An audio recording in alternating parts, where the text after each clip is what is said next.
আসসালামু আলাইকুম রহমতুল্লাহি অবরাকাতুহ।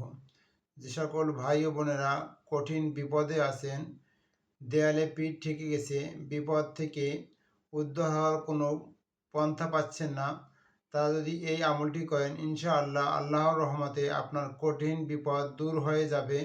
আপনি মহান আল্লাহ রাব্বুল আলামিন আপনার বিপদকে দূরীভূত করে আপনার সহজ সরলভাবে জীবনযাপন করার মতো তৌফিক দান করবেন। এই আমলটি হচ্ছে দৈনিক ১০০ বার ইস্তেগফার পড়বেন। আস্তাগফিরুল্লাহ রব্বি মিন কুল্লি যামবি ওয়া আতুবু ইলাইহি লা হাওলা ওয়ালা কুওয়াতা ইল্লা বিল্লাহিল আলিয়্যুল আযীম। তারপরে ১০০ বার দুরূদ শরীফ পড়বেন। তারপরে মহান রাব্বুল আলামিনের কুদরতি একটি নাম ইয়া জাল জালালি ওয়াল ইকরাম, এই নামটি ১০০ বার পাঠ করে দোয়া করবেন। ইনশাআল্লাহ আল্লাহর রহমতে আপনার কঠিন বিপদ দূর হয়ে যাবে। আপনি সুস্থভাবে জীবনযাপন করতে পারবেন।